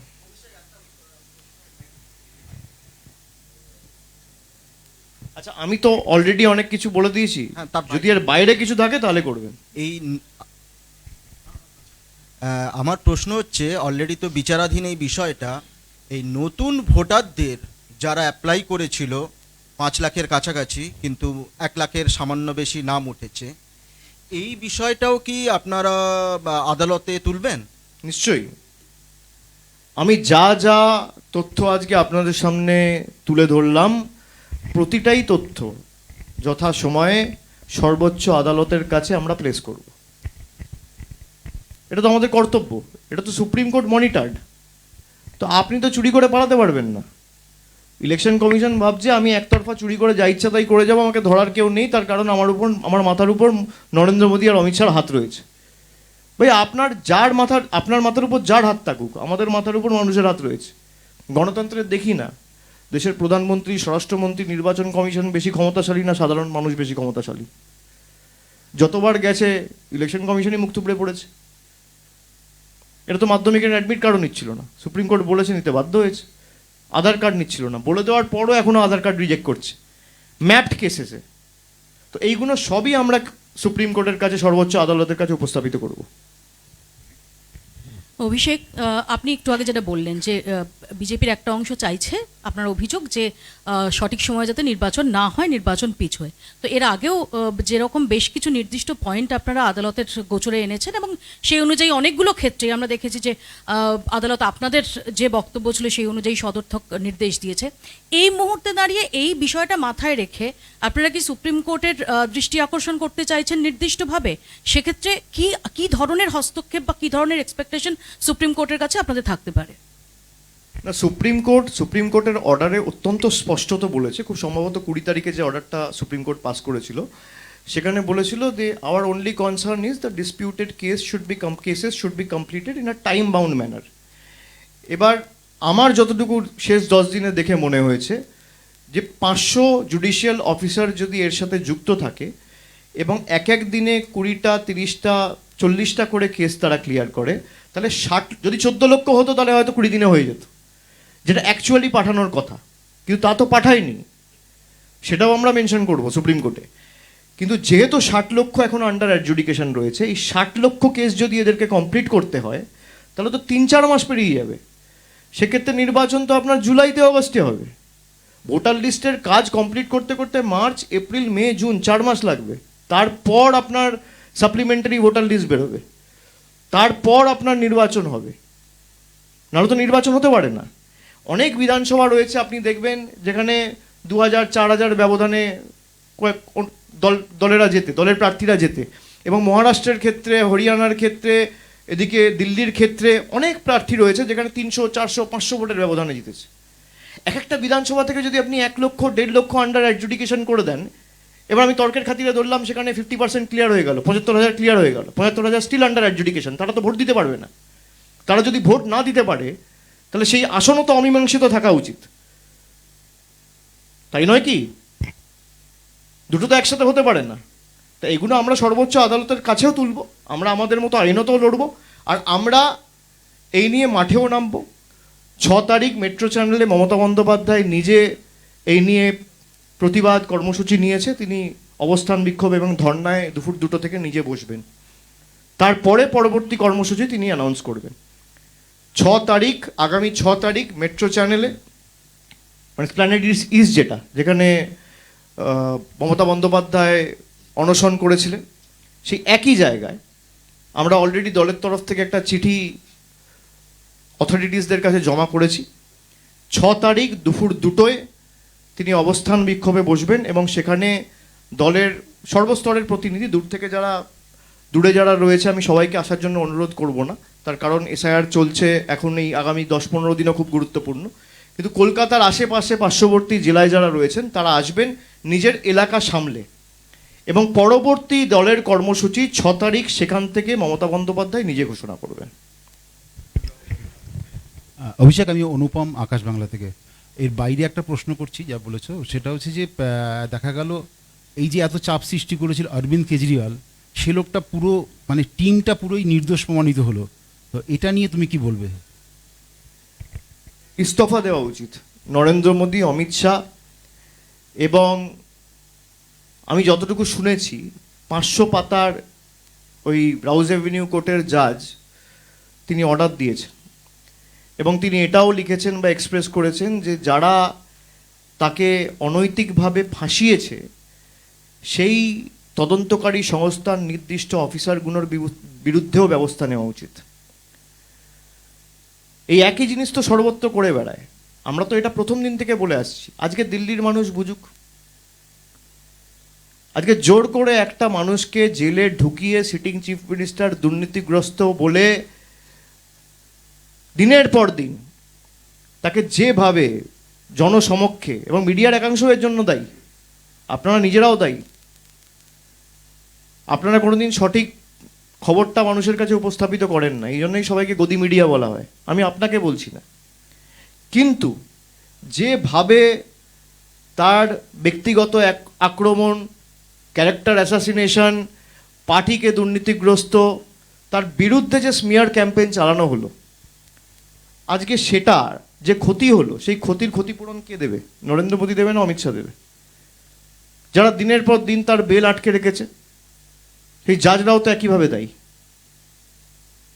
আমি স্যালুট জানাই যে আমাদের বিচার ব্যবস্থায় এমন জাজেরা রয়েছে যারা এখনো এই সৎসাহস দেখায়, যারা সংবিধানের রীতিনীতি মেনে কাজ করে, যারা নিরপেক্ষতার সাথে নিজেদের ডিউটি ডিসচার্জ করে। আর এরকম লোকেরা রয়েছে বলেই সমাজটা বেঁচে রয়েছে। সত্য তো আজ নয় কাল জনসমক্ষে আসবেই, কিন্তু যাদের কারণে হয়েছে পরবর্তীকালে আপনি দেখবেন যে একই জিনিস ঝাড়খণ্ডের ক্ষেত্রেও এস্টাবলিশড হবে। সিটিং চিফ মিনিস্টারকে অ্যারেস্ট করা হয়েছিল, মানুষ তার রায় দিয়েছে, কিন্তু একই জিনিস আপনি দেখবেন আজকে হোক, 2 মাস পর হোক, 2 বছর পর হোক, এটা প্রতিষ্ঠিত। ইডি সিবিআই কোনোদিন বিজেপি শাসিত রাজ্যগুলোতে যায় না, আসামে যায় না, ত্রিপুরায় যায় না। এটা কি ধোয়া তুলসী পাতা? সবার তো সারদার নাম ছিল, আসামের চিফ মিনিস্টার নাম ছিল না? আমি যেটা লিখেছি, সুদীপ্ত সেন নিজে লিখেছে, কবার ডেকেছে। যারা বিজেপিতে গেছে আপনি দেখুন, যাওয়ার পর একবার ইডি সিবিআই এদের ডেকেছে? আপনি কনভিক্ট করা বা এদের বিরুদ্ধে ব্যবস্থা নেওয়া, জেলে ঢোকানো এসব ছেড়ে দিন, একটা নোটিশ বা সামান পাঠিয়ে এদের জিজ্ঞাসাবাদ পর্যন্ত করা হয়নি। আমি বিজেপিতে গেলে ধোয়া তুলসী পাতা, আর যদি না যাই আমি দুর্নীতিগ্রস্ত। তো সত্যের জয় হয়েছে। আমি স্যালুট জানাই ওই রাউজ এভিনিউ কোর্টের জাজকে। আচ্ছা, একটা ছোট প্রশ্ন ছিল, একটা অন্য প্রসঙ্গে আমরা চলে এলাম এই প্রশ্নের পরিপ্রেক্ষিতে। আগের যে বিষয়টি নিয়ে আমাদের আলোচনা হচ্ছিল, আপনি প্রায় দীর্ঘক্ষণ সাংবাদিক সম্মেলন করলেন, যে আশঙ্কাগুলো করা হচ্ছিল সেই আশঙ্কাগুলোর জায়গায় এসে আমরা এখন এই মুহূর্তে দাঁড়িয়েছি, এবং এই যে 60 লক্ষ বিচারাধীন যে নাম, তার সম্পূর্ণ করতে গেলে আপনি যে কথাটা বলছেন যে 3-4 মাস লাগবে, সেক্ষেত্রে দাঁড়িয়ে তাহলে কি আমরা ভোট পিছিয়ে যাচ্ছে এই আশঙ্কা করে সেটা- নেব, নাকি পুরনো লিস্টে ভোট হোক সেই দাবি তোলা না, হবে? সেটা তো আপনাদের আমি তরফ বলতে পারি না। আমরা আমাদের কথাটা প্লেস করতে পারি যেহেতু মামলা সাবজুডিস। বাকি সিদ্ধান্ত সুপ্রিম কোর্টের। সুপ্রিম কোর্টে আমরা বলতে পারি যে কোনোভাবে তাহলে যারা অমীমাংসিত রয়েছে তাদের ভোটার রাইটস দেওয়া হোক বা কিছু একটা করা হোক, সেই প্রেয়ার তো আমাদের থাকবেই। বা কোনো মতে আগামী 20 দিনের মধ্যে, 15 দিনের মধ্যে, 10 দিনের মধ্যে যবেই ভোট ঘোষণা হবে তার আগে এই 60 লক্ষ কেস ক্লিয়ার করা হোক। তো আমাদের তো দাবি এই থাকবে যে যারা যোগ্য, এটা তো সবাই যোগ্য, এরা ইনিউমারেশন ফর্ম ভরেছে এবং এদের ন্যাশনালিটি এস্টাবলিশড, নাগরিকত্ব নিয়ে কোনো প্রশ্ন নেই। এবার কারোর হয়তো দাদুর সাথে বয়সের ফারাক, বাবার সাথে বয়সের ফারাক, পদবিতে সমস্যা, এই কারণে তাদেরকে অমীমাংসিত বা বিচারাধীন ক্যাটেগরিতে জোর জবরদস্তি ঢুকিয়ে দেওয়া হয়েছে। কিন্তু এটা তো ঢুকিয়ে দেওয়া মানে এই না যে তাদের ফান্ডামেন্টাল রাইট বা ইলেকটোরাল রাইট আমি কেড়ে নেবো। যে করে হোক আমরাও চেষ্টা করব, আর না হলে আমরা শেষ দেখে ছাড়বো, মানুষের কাছে যাব। একদিকে যেমন তৃণমূল সুপ্রিম কোর্টেও লড়বে, মমতা বন্দ্যোপাধ্যায় রাস্তাও থাকবে। Sir, just trying to understand, মানে what is the way ahead? আমরা এখন একদম কনফিউজ যে ইলেকশন কমিশন যদি ইলেকশন অ্যানাউন্স করে দেয়, সুপ্রিম কোর্ট একবারও বলেনি যে ইলেকশন হতে পারে না। সুপ্রিম কোর্ট বলেছে will not be creating any impediment in the SIR work. Supreme court এটাও বলেনি যে এসআইআর না হওয়া পর্যন্ত ইলেকশন অ্যানাউন্স হতে পারে না। যদি এর মাঝখানে ইলেকশন অ্যানাউন্স করে দেয়, দেন হোয়াট হ্যাপেন্স? এর মাঝখানে যদি ইলেকশন অ্যানাউন্স করে দেয় তাহলেও সুপ্রিম কোর্ট যাওয়ার আমার রাইট আছে। সুপ্রিম কোর্ট ক্লিয়ারলি বলেছে যে কেসগুলো আন্ডার অ্যাডজুডিকেশন রয়েছে তাদের সাপ্লিমেন্টারি লিস্ট তোমাকে পাবলিশ করতে হবে। It can be partly, it can be fully. তো তুমি যদি পার্টলি পাবলিশ করো ইলেকশনের আগে তাহলে ওয়েল অ্যান্ড গুড, আর যদি না করো তাহলে সুপ্রিম কোর্টকে আমি জানাবো, পরবর্তী সিদ্ধান্ত সুপ্রিম কোর্টের। মানে আমি আমার কথা প্লেস করতে পারি, সুপ্রিম কোর্ট কি করবে কি না করবে, আর যেখানে যেখানে বাদ গেছে মানুষের কাছে যাবো, বিচার চাইবো। আমাদের তো আবার তো দুটো মানুষ, সাধারণ মানুষ যদি বিপদে পড়ে যাওয়ার তো দুটো তিনটেই রাস্তা, হয় মানুষের কাছে যাও ডেমোক্রেসিতে, নইলে তুমি পার্লামেন্টে যাও, নইলে তুমি সুপ্রিম কোর্টে যাও। এই তো রাস্তা, হয় কোর্টের কাছে বিচার চাও, নইলে তুমি পার্লামেন্টে কোনোভাবে বিচার চাও, বা রাষ্ট্রপতির কাছে চাও, নইলে মানুষের কাছে চাও। এখানে যারা সুপ্রিম কোর্টের যে নির্দেশ দেওয়া হয়েছে সেই নির্দেশও মানা হচ্ছে না। জুডিশিয়াল অফিসারদের যে এসওপি তৈরি করা হয়েছে, সুপ্রিম কোর্টের আদেশ কোথাও নেই যে জুডিশিয়াল অফিসারদের এসওপি তৈরি করবে ইলেকশন কমিশন। এই কারণেই দেরিটা হচ্ছে। এগুলো আমরা সুপ্রিম কোর্টেও বলবো, তারপর যা সুপ্রিম কোর্ট রায় দেবে সেটা মেনেই আমাদের কাজ করতে হবে।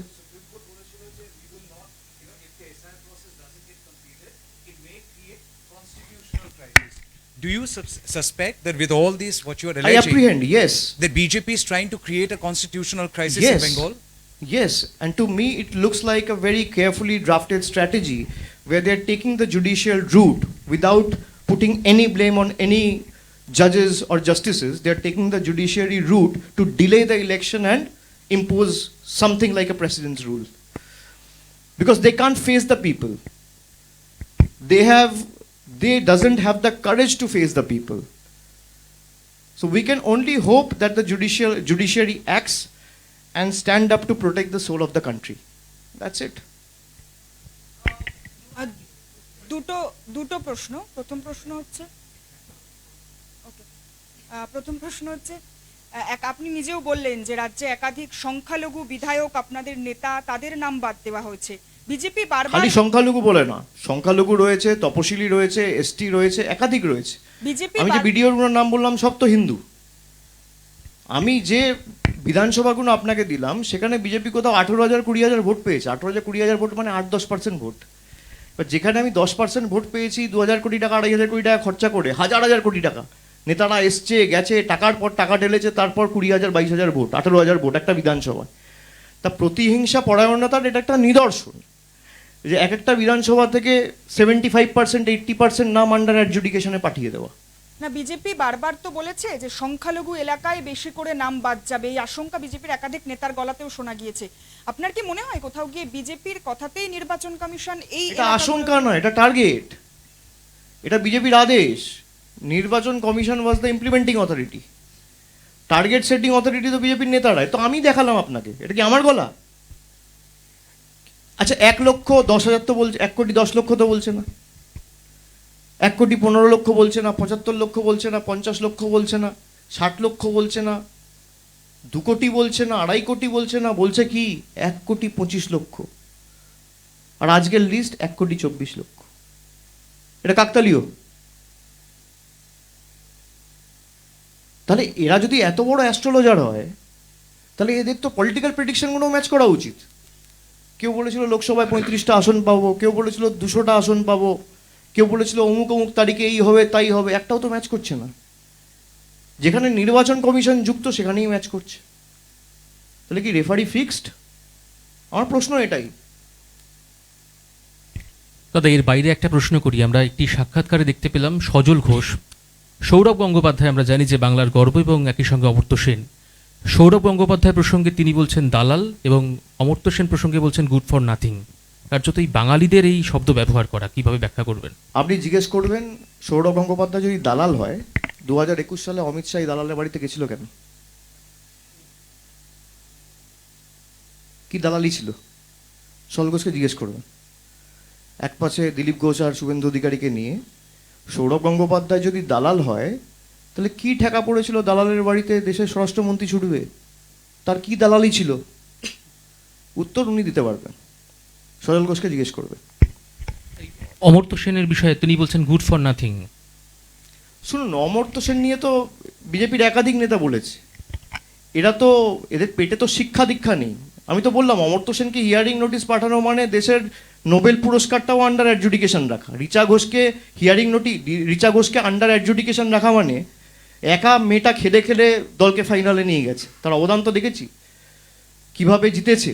নভেম্বর, আর 3 মাস 4 মাস পুরনো ঘটনা। তার নামে আমাদের রাজ্য সরকার তরফ থেকে স্টেডিয়াম করা হচ্ছে। তাকে আন্ডার অ্যাডজুডিকেশন রাখা মানে দেশের তরফে যে ওয়ার্ল্ড কাপ ট্রফিটা জিতে এলো, সেই ওয়ার্ল্ড কাপ ট্রফিটাও তো আন্ডার অ্যাডজুডিকেশন রাখা। এখনো পর্যন্ত আপনার কাছে 243 জনের ফোন কল এসছে, আপনি বললেন। এদের মধ্যে গত মাসে আপনার রণসংকল্প যাত্রায় আপনি বেশ কয়েকজন যারা বাস্তবে জীবিত কিন্তু কমিশনের খাতায় মৃত বলা হচ্ছে তাদেরকে হাজির করিয়েছিলেন বা দিল্লিও নিয়ে গেছিলেন। এই 243 বা আপনার তথ্য অনুযায়ী 1000 জন, এদের পাশে আপনি কিভাবে দাঁড়াবেন? 1000 জন বলছি না, আমি বলছি সংখ্যা বাড়তে পারে। এদের পাশে আপনি কিভাবে আগামী দিন দাঁড়াচ্ছেন? বা আমরা অলরেডি তাদের যা লোকাল সাপোর্ট দরকার, যেমন আমি ইতিমধ্যেই বললাম যে যাদের নাম বাদ গেছে এবং জীবিত রয়েছে তাদের প্রথমত ডিইওর কাছে অ্যাপিল করা এবং ফর্ম 6 অবশ্যই ফিল করে জমা দেওয়া, যাতে ফাইনাল লিস্টে তাদের নাম ওঠে। এবং সেক্ষেত্রে তাদের যা সাহায্য সহায়তা লাগবে, আমাদের নির্দিষ্ট সে বিধানসভা বা সে পঞ্চায়েতের প্রধান হোক বা অঞ্চল সভাপতি হোক বা সেই বিধানসভার এমএলএ হোক, তাদেরকে বলা রয়েছে সেই মানুষগুলোকে সাহায্য প্রদান করার জন্য। এবং আমি নিজে তাদের খোঁজখবর রাখবো, তাদের কোনো চিন্তা করার কারণ নেই। এই সংখ্যাটা বাড়তে পারে, আমি বলেছি। এই 243টা 1000ও হতে পারে, 10,000ও হতে পারে, 500ও হতে পারে। এখন তো একদিনও হয়নি, কালকে দুপুরের পর থেকে খবর আসা শুরু হয়েছে। আমি আজ সকাল পর্যন্ত যে লিস্ট পেয়েছি সেখানে 243 জনের নাম রয়েছে যারা জীবিত রয়েছে, হার্টি অ্যান্ড হেলদি। তাদেরকে দেখিয়ে দেওয়া হয়েছে মৃত। যেমন আপনি দেখবেন কালকে নৈহাটিতে আমাদের এক কাউন্সিলর, সেই কাউন্সিলর, তার মা, তার বাবা, 3 জনকে দেখিয়ে দেওয়া হয়েছে ডেড। আরে এটা তো ক্রিমিনাল অফেন্স। যারা কাজ করছে তারা ভাবছে যে আমরা পদে আছি, আমাদের বিরুদ্ধে কোনো মামলা হবে না। হবে, সব হবে। বিজেপি থাকবে না, দেশের সংবিধান থাকবে। যেদিনকে আপনি পদে থাকবেন না, এফআইআরও হবে, আপনাদের বিরুদ্ধে ব্যবস্থাও হবে। এসব টেম্পোরারি। তখন কোনো গুজরাটের নেতারা বাঁচাতে আসবে না, কারণ তাদের বিরুদ্ধেও মামলা হবে, তাদেরকেও টানা হবে। তারা যেভাবে দেশটাকে ছাড়কাড় করেছে নিজেদের স্বার্থ চরিতার্থ করতে, কাউকে স্পেয়ার করা হবে না। এবং মানুষই এদের অ্যাডজুডিকেশনে রাখবে। মানুষ তো ডেকেছে, বিজেপিকে তো সিঙ্গেল মেজরিটি দেয়নি, তারপর বিজেপির এই দম্ভ। তা এরাই যদি 300 সিট পেয়ে ক্ষমতায় আসতো তাহলে কি করতো? মানুষ বুঝুক। আর শেষ প্রশ্ন, একটা বিজেপি বাংলায় পরিবর্তন যাত্রা শুরু করেছে, কিভাবে সেটাকে আপনি দেখছেন? কি পরিবর্তন যাত্রা? তাদের একটা কর্মসূচি নিয়েছে, তারা গোটা রাজ্য জুড়ে। গণতান্ত্রিক দেশ, যে যা ইচ্ছা তাই করতে পারে, যে কোনো মিটিং করতে পারে, করুক, অসুবিধা কি আছে? ও রথযাত্রা, আমি তো বাঙালি, সচরাচর আমরা আষাঢ় শ্রাবণ মাসে রথ হয় শুনেছি, ফাল্গুন মাসে রথ হয় শুনিনি। ফাল্গুন মাসে চৈত্র মাসে রথ হয় কোনোদিন বাপের জন্মে শুনিনি। তো যারা রথযাত্রা করবো তাদেরকে বলবো রথটা সযত্নে রাখবেন, তার কারণ উল্টো রথ করে আবার ওটা এখানেই ফিরে যেতে হবে।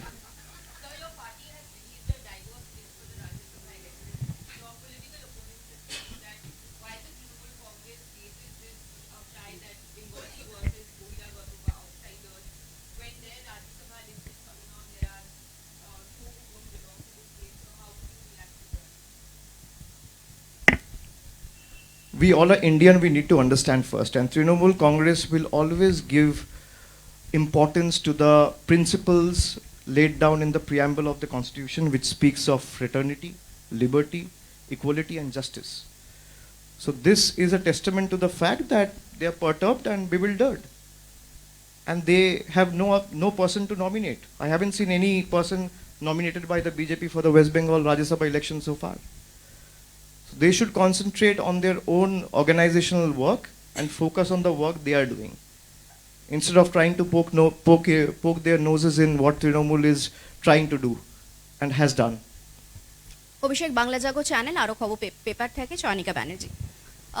যেমন পরিবর্তন যাত্রার কথা উঠলো বিজেপি, সেরকম পরিবর্তন যাত্রা শুরু হয়েছে এবং সেখানে তৃণমূল কংগ্রেসের দুর্নীতি প্রসঙ্গে একাধিক প্রচার করা হচ্ছে। যেখানে বাংলার জিডিপি রেট এত বেশি, সেখানে দাঁড়িয়ে যেভাবে বাংলার মনীষীদের সম্পর্কে বিজেপিরা ধারণা রাখেন না, তারা কি এ ব্যাপারেও কোনো ধারণা না নিয়ে এ রাজ্যে প্রচার করতে আসছেন? যেখানে প্রধানমন্ত্রী বঙ্কিমচন্দ্র চট্টোপাধ্যায় সাহিত্য সম্রাটকে বঙ্কিমদা বলে, আপনি কি আশা করতে পারেন? এদের থেকে আশা করাই ভুল। এরা যা ইচ্ছা করবে। ওই যে বললাম রথযাত্রা, বাংলার কৃষ্টি সংস্কৃতি যায় না। রথে কারা চড়ে? রথে দেব দেবী ভগবানরা চড়ে। মানে নিজেদের মাথায় ঢুকে গেছে আমরা ভগবান। আমরা তো রথযাত্রা করছি না। আমরা বলুন না, যারা বাংলায় বসবাস করি তারা কি দেখে আছি? যে রথে জগন্নাথ ঠাকুর থাকে, অন্য ঠাকুরদের রথ হয়, শিব ঠাকুরকে আমরা কোনো সময় রথে বসিয়ে টানি, হনুমানজিকে টানি, দেব দেবীর জন্য রথ হয়। বিজেপির নেতারা যদি রথে থাকে তাহলে তারা বাংলার কৃষ্টি সংস্কৃতি সম্পর্কে তারা সম্যক ধারণা প্রদান করবে আমি আশা করব কোত্থেকে? তারা রয়েছে রথে, আমরা রয়েছি পথে। Dada, as we know that 60 lakhs name under adjudication.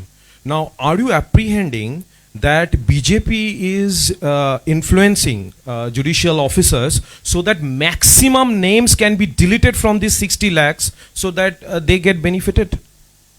See, I have played a video in front of you, and all of you present here have seen that it is the BJP leaders who have said that 1,25,00,000 voters will be deleted from Bengal. It is not me. So they have already set a benchmark. And it is not my apprehension. The order that was given by the Rouse Avenue Court 2 days back with regard to the unlawful arrest and detainment of the then Chief Minister of Delhi, Arvind Kejriwal, is a testament to the fact that a part of judiciary is working in connivance with the BJP. Why I say this? Because we have seen there has been precedence before. When I spoke in the general budget last month, all of you must have seen, I spoke of two Indias. I quoted two Indias and I spoke about how I represent two Indias and the dichotomy that still exists between the two Indias. So I can use that analogy again and say that I come from an India where we see judges who works tirelessly and works impartially and operates so that the government functions remaining within the ambit of law and constitution. And I also come from an India where the former Chief Justice of India illegally occupies a bungalow after demitting office and still illegally holds it for 8 months.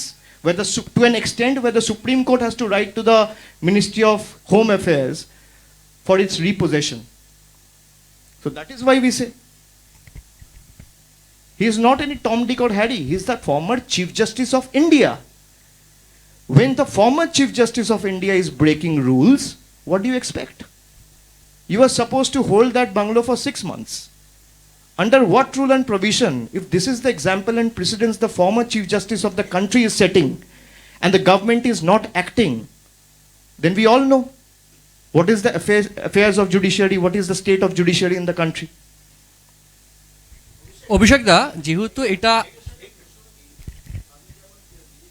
BJP নেতাদের ভিডিওগুলো দেখালেন যেখানে 1,20,00,000 target, এই কিছু কিছু BJP নেতারাই কিন্তু গত কয়েক মাসে বলেছেন যদি নির্দিষ্ট সময়ে এসআইআর সম্পন্ন না হয় তাহলে এই রাজ্যে নির্দিষ্ট সময়ে সরকার গঠিত হবে না, বিধানসভা তৈরি হবে না, তখন রাষ্ট্রপতি শাসন এখানে হবে এবং রাষ্ট্রপতি শাসনে চায় না নির্বাচন হোক। আমি তো সেটা বললাম, এরা মানুষকে ফেস করতে চায় না। যদি ভোটার লিস্টে কোনো রকম কোনো ত্রুটি থাকে তাহলে এই ভোটার লিস্টের নিরিখেই তো 24 সালে ভোট হয়েছিল। নরেন্দ্র মোদী সরকারের তো ন্যূনতম নীতি নৈতিকতা থাকলে নিজেদের পদত্যাগ করা উচিত। তারা মানুষকে অবৈধ বানিয়ে নিজেরা বৈধ শাস্তি যায়, এটাই তো তাদের দ্বিচারিতা। এরা কি রাষ্ট্রপতি শাসনে নিয়ে যেতে চাইছে? সেটা এরা বলতে পারবে। যে কোনো মুহূর্তে নির্বাচন হোক, আমরা মানুষের কাছে থাকি, মানুষের সাথে থাকি, মানুষের দরবারে থাকি 365 দিন, নির্বাচনের আগে পিছে নয়। এবং যখনই নির্বাচন হয়েছে কেন্দ্রীয় বাহিনী দিয়ে হয়েছে, নির্বাচন কমিশনের আন্ডারে নির্বাচন হয়েছে। যে কটা উপনির্বাচন হয়েছে কেন্দ্রীয় বাহিনী দিয়ে হয়েছে, 21-এর নির্বাচন, 24-এর লোকসভা নির্বাচন, প্রত্যেকটাই মানুষ আস্থা রেখেছে তৃণমূলের উপর। আগামী দিনও ব্যতিক্রম হবে না, তৃণমূলের ভোট শতাংশও বাড়বে, আসন সংখ্যাও বাড়বে।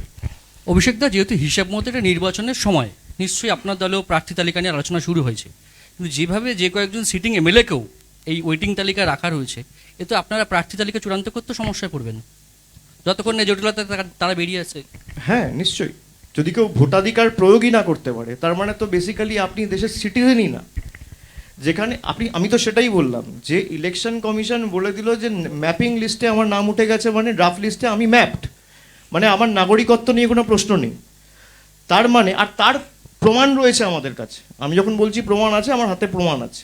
দরকার হলে জ্ঞানেশ কুমার আমার এগেনস্টে যদি মামলা করে, আমি সুপ্রিম কোর্টের কাছে সেই ডিজিটাল এভিডেন্স জমা দেবো। তাহলে আপনি জোর জবরদস্তিতে নাম কাটতে পারেন না। এবার হতে পারে যে কারোর নামে পদবিতে মিসম্যাচ, আপনি একটা ডকুমেন্টের বেসিসে সেটা ক্লিয়ার করে দেবেন। কিন্তু এই যে 60 লক্ষ নাম গেল, এটা কিসের বেসিসে গেল? নাম যাওয়ার কথা তো 14 লক্ষ। তার কারণ বাকি সব তো ইআরও আর এইআরওরা ক্লিয়ার করে দিয়েছিল 21 তারিখ লগ ইন ফ্রিজ হওয়ার আগে, মানে পোর্টাল ফ্রিজ হওয়ার আগে। তাহলে এই 46 লক্ষ নাম অ্যাডিশনাল কার্ড অঙ্গুলি হলো না গেল, কে পাঠালো? এটা আমরা সুপ্রিম কোর্টে মেনশন করব। বাকি দেখা যাক, কোর্টে তো লড়াই চলছে রোজই।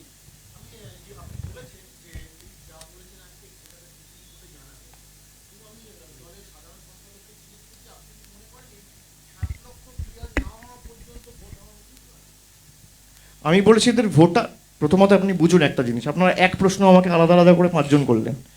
আমি বলছি ইলেকশন কমিশনের কথা অনুযায়ী আমার তার কাছে ডিজিটাল এভিডেন্স রয়েছে, রেকর্ড রয়েছে। সেই রেকর্ড আমি প্লেস করতে পারি যদি সুপ্রিম কোর্ট আমাকে আদেশ দেয়। আমার ড্রাফট লিস্টে নাম বেরোনো মানে আমি দেশের নাগরিক, ঠিক আছে? আমি যদি দেশের নাগরিক হই তাহলে তো আমার ভোটাধিকার থাকবে, আপনি তো আমার ভোটাধিকার কাটতে পারেন না। তাহলে আমার যদি কেস অমীমাংসিতও থাকে বা বিচারাধীনও থাকে, ভোটার রাইটস তো আমাকে দিতে হবে। Because my identity, my nationality is established, my identity is under question. আমার ন্যাশনালিটি যদি এস্টাবলিশড হয়ে যায়, আমার ভোটার অধিকার আপনাকে দিতেই হবে। আপনি জোর জবরদস্তি কাটতে পারেন না। এটা চিফ ইলেকশন কমিশনার নিজে বলেছে।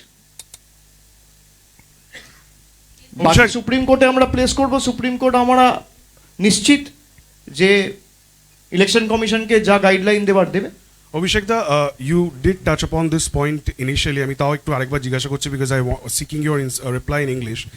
If you see the top 5 districts which has the highest number of adjudication cases, Murshidabad, Malda, Uttar Dinajpur, North 24 Pargana and South 24 Pargana. They're all Bangladesh bordering districts with high Muslim population. Do you see some sort of a scheme or trend after the list has come out and all these data has finally been made public? BJP has targeted the assembly and the districts where they have lost and where they know that they will not be able to win in the next 20 years. So it is their sheer revenge. which they are taking on the people of Bengal because they cannot fight Trinamool politically.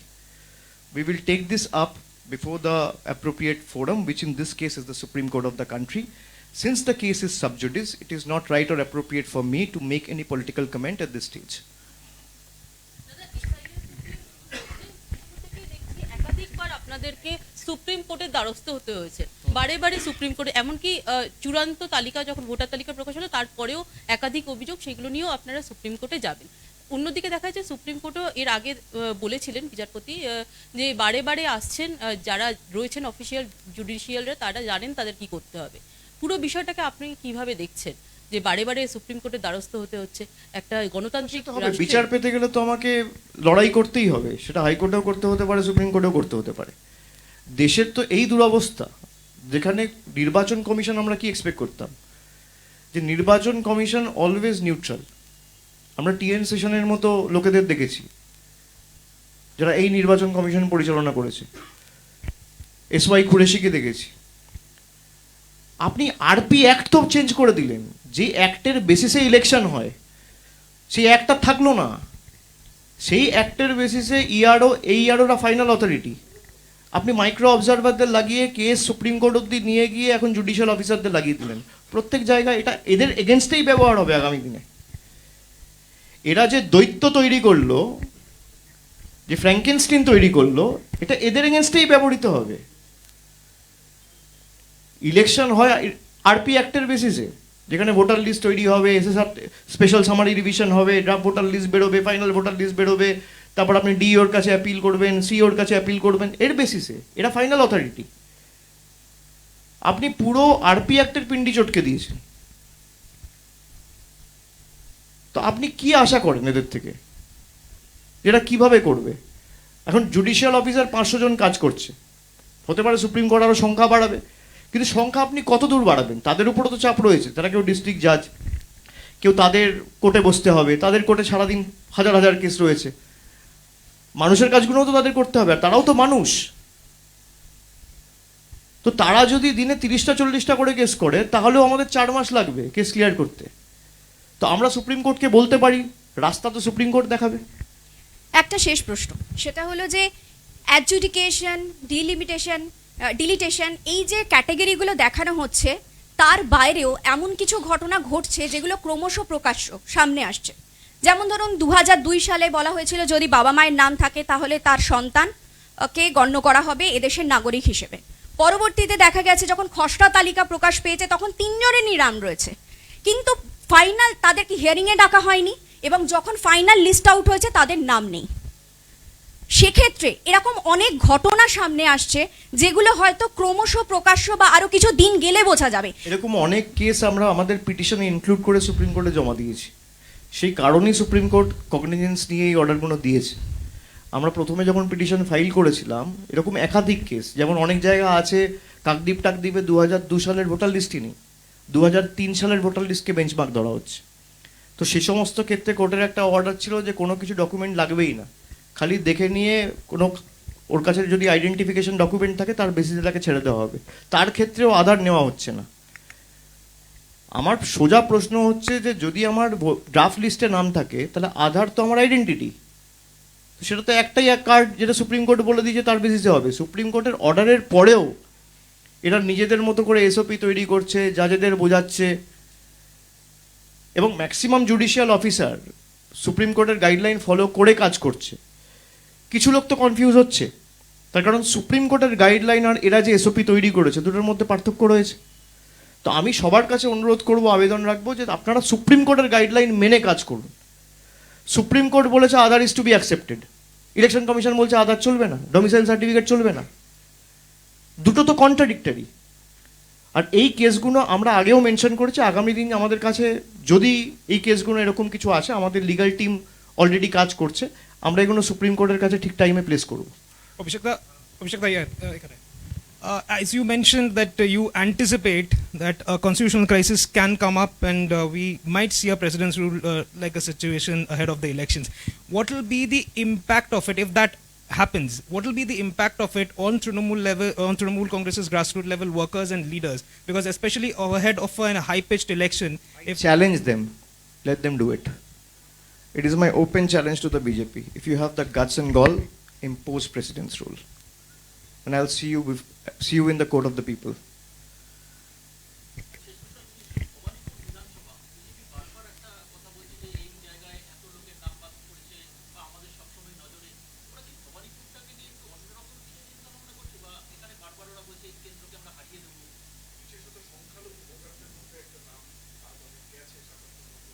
Mamata Bandyopadhyay margin আরও বাড়বে, ও যত করার করুক। এসব করে লাভ নেই। এসব ভাবছে যে 30,000 40,000, এখনও তো 1.5 লক্ষ নাম রয়েছে ভোটার লিস্টে। ভবানীপুরের ভোটার লিস্টে আমি যতদূর দেখছিলাম 1,58,000 না 1,60,000 নাম রয়েছে। 1 লক্ষ ভোট তো মমতা ব্যানার্জি পাবে খুব কম করে হলে। যদি 80% পোল হয় তাহলে 1,40,000 ভোট পড়লে 1 লক্ষ ভোট মমতা ব্যানার্জি পাবে। এরা 20,000 30,000 ভোট পাবে না। ওকে, আপনি বলেছেন যে বেছে বেছে সংখ্যালঘু মহিলা এবং এসসিদের নাম বাদ দেওয়া যাচ্ছে এবং তারা বিজেপিকে ভোট দেয় না। এই অংশ গত 1.5 দশক ধরে পশ্চিমবঙ্গে তৃণমূল কংগ্রেসকেই ভোট দেয়। এইটাকে মোকাবিলা করবেন কিভাবে? শুধু সুপ্রিম কোর্ট নাকি সাংগঠনিকভাবে মোকাবিলা? সাংগঠনিকভাবে তো তৃণমূল কংগ্রেসের BLA 2রা 5 মাস ধরে কাজ করছে, নইলে তো এরা অনেক আগে অনেক লোকের নাম বাদ দিয়ে দিত। আমি আপনাদের যে ভিডিওটা দেখালাম, এদের কৌশল কি ছিল? টার্গেট ছিল 1,25,00,000 নামের বাদ দেওয়া, অর্ধেক করতে পেরেছে। এবার অর্ধেক যেহেতু করতে পারেনি, একটা মরিয়া কামড় দেওয়ার চেষ্টা করছে। সেই কারণে 60 লক্ষ লোককে আন্ডার অ্যাডজুডিকেশনে দেখানো হয়েছে। এবার এরা চেষ্টা করবে কি করে হোক, যে করে হোক, 60 লক্ষ লোকের নাম বাদ দেওয়া হোক। এবার আমি আপনাদের উদাহরণস্বরূপ 5-7টা কেস বললাম, যেখানে এক একটা বিধানসভা থেকে 1.5 লক্ষ নাম আন্ডার অ্যাডজুডিকেশন দেওয়া হয়েছে। একটা বিধানসভার 90% ভোটার আন্ডার অ্যাডজুডিকেশন, এটা হতে পারে না।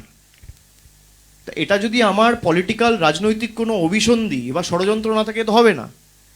আমরা এর জন্য তাদের যা গ্রাউন্ড সাপোর্ট লাগবে, আমাদের BLA 2দের বলা হয়েছে, আমাদের BLA 1দের বলা হয়েছে, MLA ব্লক সভাপতিদের বলা হয়েছে। জায়গায় জায়গায় তৃণমূল কংগ্রেসের ক্যাম্প ছিল। পরবর্তীকালে এদের যেখানে যা সহযোগিতা লাগবে, হিয়ারিং ভেন্যুগুলোতেও আমাদের লোকেদের বলা ছিল। হিয়ারিং ভেন্যুতে আমাদের লোকেরা উপস্থিত ছিল। যেখানে যার ডকুমেন্ট লাগবে, আমাদের সীমাবদ্ধ সামর্থ্য এখতিয়ার অনুযায়ী আমরা অ্যাসিস্ট করেছি। এবং এদের নিশ্চিন্তে থাকতে বলুন, আপনিই বলে দেবেন। আমি তো আপনাকে বলছি যে কারোর নাম বিজেপির যে বাবা চাক লিস্ট থেকে বাদ দিতে তৃণমূল দেবে না। তার কারণ, যদি ড্রাফট লিস্টে নাম উঠে যায়, আমার নাগরিকত্ব এস্টাবলিশড। আর আমার নাগরিকত্ব এস্টাবলিশ থাকলে আমার ভোটার রাইটও আমি পাবো। বিজেপি চাইবে, আমরা করতে দেবো না।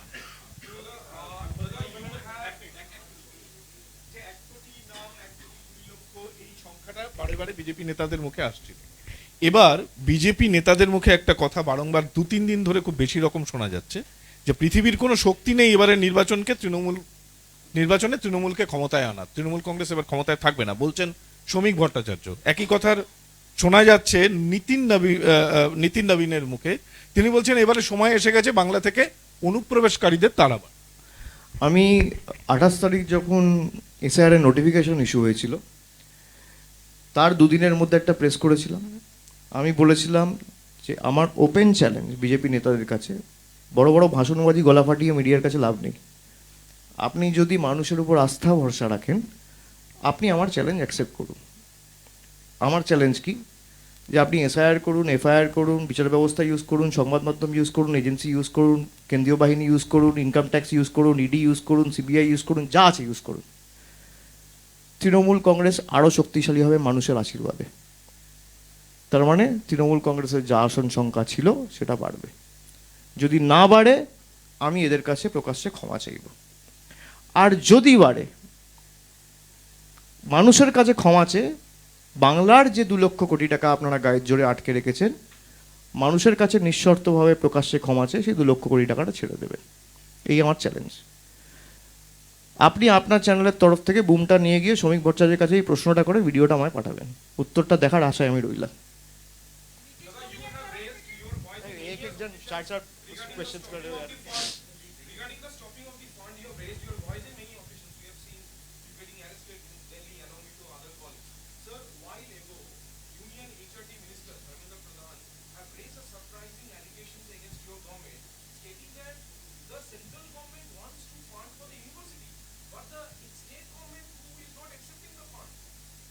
State government is not accepting the fund.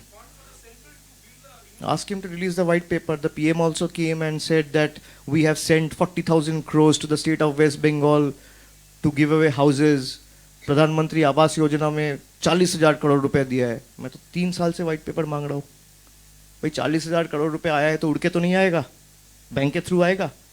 आप रिलीज कर दो व्हाइट पेपर, कोई मना तो नहीं कर रहा है. 100 दिन का कितना पैसा दिया है 5 साल में, व्हाइट पेपर रिलीज करो. आवास में आपने कितना पैसा दिया है 4 साल में, व्हाइट पेपर रिलीज करो. ग्राम सड़क योजना में कितना पैसा दिया है, व्हाइट पेपर रिलीज करो. I am waiting for them to release the white paper so that I can revert an answer accordingly.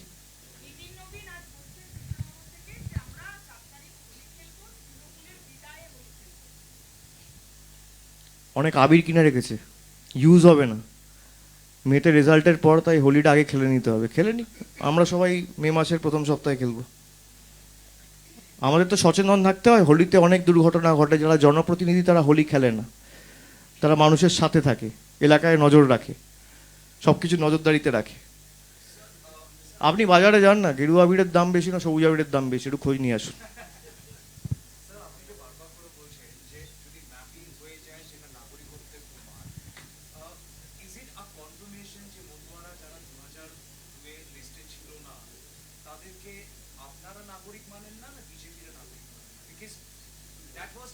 এটা আমার কথা না, আমি তোমাকে বারবার বলছি, this is as per the CEC, এটা চিফ ইলেকশন কমিশনের কথা. আমরা এসআইআর এর বিরুদ্ধে ছিলাম প্রথম দিন থেকে. আমাদের বক্তব্য ক্লিয়ার, যারা বাংলায় বছরের পর বছর ধরে আছে তারা বাংলার সবাই নাগরিক. তাদের ভোটেই কিন্তু নির্বাচিত হয়েছে. তারা তো ইলেকটোরাল রাইট ছিল, তারা তো ভোট দিয়েছে, তাদের ভোটেই তো শান্তনু ঠাকুর নির্বাচিত হয়েছে. তা তারা যদি নাগরিক না হয় তাহলে শান্তনু ঠাকুরও এমপি না, অসীম সরকারও এমএলএ না, জগন্নাথ সরকারও এমএলএ না, এমপি না. আমরা সবাইকে নাগরিক মানি. কিন্তু বিজেপির লাগানো ইলেকশন কমিশনের চিফ ইলেকশন কমিশনের কথাও যদি আমি বেঞ্চমার্ক ধরি, তিনি বলেছেন যে যদি একবার ড্রাফট লিস্টে ইনিউমারেশন ফর্ম ফিল আপ করার পর নাম বেরিয়ে যায়, that means my nationality is established. তার মানে কোনো না কোনোভাবে আমার বাবা কাকার নাম তো ছিল রে ভাই 2002 সালের ভোটার লিস্টে. তো আমার বাবা কাকা মায়ের নাম যদি থাকে 2002 সালের ভোটার লিস্টে, তাহলে তো আমি দেশের নাগরিক. আমার বক্তব্য এটা. তুমি আমাকে জিজ্ঞেস করছো যে মতুয়াদের যাদের নাম ছিল না তাদেরকে কি আপনারা নাগরিক মানেন না? আমি সবাইকে নাগরিক মানি. যারা বাংলায় রয়েছে বছরের পর বছর ভোট দিয়েছে, সবার অবদান রয়েছে. তাদের ভোটই বিজেপি নিয়েছে, এখন তাদের নাগরিকত্বহীন করতে চাইছে বা করেছে কিছু লোককে. সব থেকে বেশি ক্ষতিগ্রস্ত তো মতুয়ারা. শান্তনু ঠাকুর বলছেন 2 লাখ 5 লাখ লোকের নাম বেলে বাদ যাবে. অসীম সরকার বলছে তোরা মরলে মর. এটা আমার কথা না. তো যারা ভোট দিয়ে বিজেপিকে জিতিয়েছিল, যে মতুয়া ভাইয়েরা বোনেরা, তারা বুঝুক যে এই দলটাকে ভোট দেওয়ার খাল কেটে কুমির আনা এক.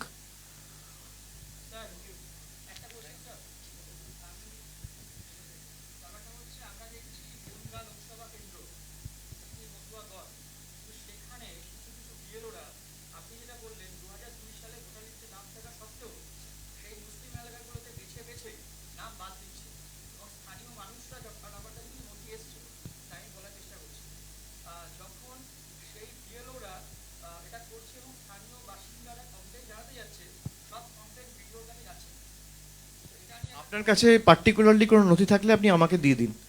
আমার যতটুকু সামর্থ্য রয়েছে আমি প্রত্যেকটা কেস নিজে দেখব এবং এদের পার্সোনালি অ্যাসিস্ট করব. নিশ্চিন্তে থাকতে বলবেন. Thank you.